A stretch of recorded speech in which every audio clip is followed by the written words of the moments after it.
নমস্কার বন্ধুরা, আজ আমি বটবটির একটু নতুনত্ব, একটু অন্য ধরনের দারুণ টেস্টি একটি রেসিপি আপনাদের সাথে শেয়ার করব, যেটা বাচ্চা থেকে বড় সকলেই ভীষণ পছন্দ করবে। তার জন্য লাগবে শুধুমাত্র 1 চামচ আতপ চাল। চলুন তাহলে দেরি না করে শুরু করা যাক। তো এর জন্য এখানে নিয়েছি বটবটি, আর বটবটিগুলোকে কিন্তু খুব ভালো করে ধুয়ে পরিষ্কার করে নিয়েছি। বটবটি কাটার পরে আর ধোবো না, তাই আমি আগেই ভালো করে ধুয়ে নিয়েছি। আর নিয়েছি 1 চামচ আতপ চাল। এটা আমি কিন্তু আতপ চালে নিয়েছি, গোবিন্দভোগ চালটা কিন্তু নেইনি। আর এই রান্নাটাই কিন্তু আতপ চালটাই নিতে হবে। গোবিন্দভোগ চালের একটা নিজস্ব গন্ধ আছে, সেই গন্ধটা কিন্তু এই রান্নাটায় ভালো লাগবে না, তাই আতপ চালটাই নিতে হবে। প্রথম কাজটা হলো এই চালটাকে ভালো করে ধুয়ে নেওয়া। এখানে আমি 1 চামচ আতপ চাল নিয়েছি। এবার 3-4 বার জল পাল্টে পাল্টে চালটা ধুয়ে নেব। হয়তো ভাবতে পারেন 1 চামচ আতপ চাল আর একটু নেই, কিন্তু একদমই নিতে যাবেন না। এই 1 চামচ আতপ চালেই কিন্তু হয়ে যাবে। চালটা ভালো করে ধুয়ে ভিজিয়ে রাখলাম। এবার এই বটবটিগুলো কেটে নেব। তো একসঙ্গে কিছুটা বটবটি গুছিয়ে নিয়ে নিলাম। তারপর সামনের দিকটা একটু ফেলে দিয়ে একটু লম্বা লম্বা করে কেটে নেব। আর এই রান্নাটায় কিন্তু বটবটিগুলো একটু বড় বড় করে কাটলেই বেশি ভালো হয়, দেখতেও ভালো লাগবে, আবার খেতেও কিন্তু ভালো লাগবে। তো এইভাবে সম্পূর্ণ বটবটিগুলো আমি কেটে নিলাম, কেটে তারপর তুলে নিলাম। তো এই রান্নাটায় চাইলে শুধুমাত্র আপনারা এই বটবটিটা দিয়ে করতে পারেন, তবে এখানে আমি একটা আলু কেটে নিয়েছি। আর আলুটা কেটেছি একটু মোটা করে। আমরা যেরকম আলু ভাজার জন্য আলু কাটি, তার থেকে একটু মোটা করে এই আলুটা কেটে নিয়েছি। এবার এটাকে পাশে রেখে দিয়ে চলে যাব মূল রান্নায়। তো প্রথমেই আমি কড়াই গরম করে নিয়ে এখানে দিয়ে দিলাম 1 চামচ গোটা জিরে, আর জিরেটাকে আমি শুকনো খোলায় একটু ভেজে নেব। এই সময় গ্যাসের আঁচটা লো টু মিডিয়ামে রেখে জিরেটা ভাজবো, নইলে জিরেটা পুড়ে যেতে পারে আর গন্ধটাও কিন্তু নষ্ট হয়ে যাবে। তো ভেজে তুলে নিলাম। ওই কড়াইয়ের মধ্যেই দিয়ে দিচ্ছি 2 চামচ সর্ষের তেল, আর এই তেলটাই কিন্তু সম্পূর্ণ রান্নাটাই হয়ে যাবে। তেলটাকে প্রথমে ভালো করে গরম করে নিয়ে কড়াইয়ের চারদিক দিয়ে লাগিয়ে নিলাম। এবার ফোড়নে দিয়ে দিচ্ছি 1/2 চামচ গোটা জিরে, সঙ্গে দিয়ে দিচ্ছি 2টো শুকনো লঙ্কা। এবার জিরে আর শুকনো লঙ্কাটাকে একটু ভেজে নেব। জিরে আর শুকনো লঙ্কাটা ভাজা হয়ে গেলেই এর মধ্যে দিয়ে দিচ্ছি কেটে রাখা আলুটা। এখানে আমি আলুটা আগে দিলাম, তারপর আলুটা একটু ভেজে নেব, কারণ বটবটির থেকে কিন্তু আলুটা ভাজতে বা সেদ্ধ হতে একটু সময় লাগবে, তাই আমি আলুটা আগে দিলাম। আলুটা 2-3 মিনিট ভালো করে একটু ভেজে নেব, তবে ভাজার সময় কিন্তু আমি ঢাকা দেইনি, এমনি কিন্তু ভেজে নিলাম।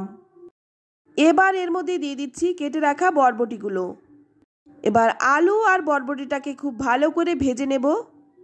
তো জানেন তো এই রান্নাগুলো, তো আমরা যখন ছোট ছিলাম তখন আমাদের বাড়ি এই রান্নাগুলো হতো। তখন না মাঝে মধ্যে যখন চিংড়ি মাছ থাকতো তখন এর মধ্যে দিয়ে দিত, খেতে যে কি ভালো লাগতো। আপনাদের বাড়িতে যদি চিংড়ি মাছ থাকে তাহলে একটু দিয়ে দেবেন। এবার এর মধ্যে দিয়ে দিচ্ছি স্বাদ মতো লবণ, আর দিয়ে দিচ্ছি হলুদ গুঁড়ো। তবে হলুদ গুঁড়োটা কিন্তু খুব সামান্যই দেবেন। লবণ আর হলুদ গুঁড়োটা দিয়ে এবার ভালো করে নেড়েচেড়ে ভেজে নেব। এই রান্নাগুলোতে কিন্তু খুব একটা মশলা পড়ে না, হালকা পাতলা রান্না হয়, আর খেতে কিন্তু বেশ ভালো লাগে। তো আলু আর বটবটিটাকে 3-4 মিনিট এইভাবেই ভেজে নিচ্ছি। এবার এর মধ্যে দিয়ে দিচ্ছি চেরা কাঁচা লঙ্কা। ঝালটা কিন্তু নিজেদের স্বাদ অনুযায়ী দেবেন, যে যেমন ঝাল পছন্দ করেন। তবে এই রান্নাগুলোতে একটু কম হলেও অসুবিধা নেই। এবার গ্যাসের আঁচটা কমিয়ে তারপর একটা ঢাকা দিয়ে রাখবো। ততক্ষণে এখানে আমি একটা মশলা বানিয়ে নেব। তাই নিয়ে নিলাম 1 টুকরো আদা। আদাটাকে আমি থেতো করে তারপর বেটে নিচ্ছি। আদাও কিন্তু খুব অল্পই দিলাম। এবার আদাটা বেটে নিয়ে এবার এর মধ্যে দিয়ে দিচ্ছি ভেজে রাখা জিরেটা, ওই একই সঙ্গে বেটে নিচ্ছি।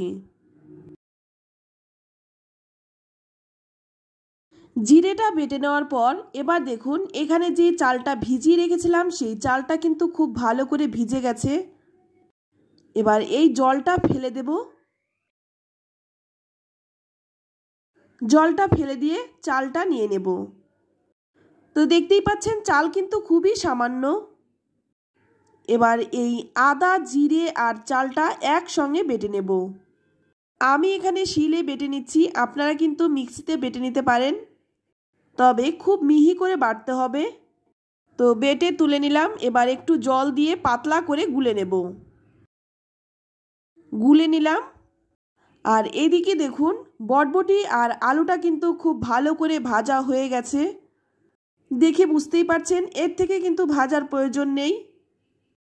বটবটিরও কাঁচা গন্ধ চলে গেছে। এবার এর মধ্যে দিয়ে দিচ্ছি জল। আমি কিন্তু সবসময় রান্নাতে গরম জলই দেই, এতে করে রান্নাটাও তাড়াতাড়ি হয়ে যায় আর খেতেও কিন্তু খুব ভালো হয়। জলটা দিয়ে ভালো করে নেড়েচেড়ে মিশিয়ে নিলাম। তারপর এই জলটাকে আমি 2 মিনিট ফুটিয়ে নেব। জলটা কিন্তু 2 মিনিট ভালো করে ফুটিয়ে নিচ্ছি দেখুন। এবার ভালো করে নেড়েচেড়ে দেব। তো ভালো করে নেড়েচেড়ে নিয়ে এখানে দেখুন যে চাল বাটাটা আমি বেটে রেখেছিলাম সেটা দিয়ে দিলাম। আর বাটাটা দেওয়ার সঙ্গে সঙ্গেই কিন্তু ভালো করে নেড়েচেড়ে মিশিয়ে নিতে হবে, নইলে চাল বাটা কিন্তু এক জায়গায় পড়ে জমাট বেঁধে যেতে পারে। আর এই চাল বাটা দেওয়ার সঙ্গে সঙ্গেই কিন্তু ঘন হতে শুরু করবে, তাই জলের পরিমাণটা কিন্তু একটু বেশি দেবেন। ভালো করে নেড়েচেড়ে মিশিয়ে নিয়ে তারপর গ্যাসের আঁচটা কমিয়ে দিয়ে একটু ফুটিয়ে নেব। তো 2-3 মিনিট ফুটিয়ে নেওয়ার পর এখানে দেখুন আমি দিয়ে দিচ্ছি হাফ চামচ চিনি। চিনিটা দিলে স্বাদটা ব্যালেন্স হয়। তারপর ভালো করে নেড়েচেড়ে মিশিয়ে নিয়ে নামানোর আগে দিয়ে দিচ্ছি 1 মুঠো ফ্রেশ ধনেপাতা। এখানে আমি ধনেপাতাটা দিলাম কারণ তেমন কোনো মশলা পড়েনি, তাই ধনেপাতাটা দিলে কিন্তু এর গন্ধটাও খুব ভালো হয় আর খেতেও কিন্তু খুব ভালো লাগে। নেড়েচেড়ে মিশিয়ে নিয়ে নামিয়ে নেব। বটবটি তো অনেকভাবেই খাওয়া হয়, একদিন নয় এই রকমভাবে বানালেন, একবার নয় বানিয়ে খেয়েই দেখুন। তবে আমি এখানে নিরামিষভাবে বানিয়েছি বলে আপনাদেরকেও নিরামিষভাবে খেতে হবে তেমনটা নয়। আপনারা কিন্তু এখানে চিংড়ি মাছ কিংবা মাছের ডিম যে কোনো একটা দিতে পারেন। তবে যারা নিরামিষ খান তারা কিন্তু এই রকমভাবে বানাবেন। আশা করছি দুজনকেই বোঝাতে পেরেছি। রেসিপি ভালো লাগলে লাইক, কমেন্ট, শেয়ার করবেন। আর আমার চ্যানেলে নতুন বন্ধু হয়ে থাকলে চ্যানেলটা সাবস্ক্রাইব করে নেওয়ার অনুরোধ রইল।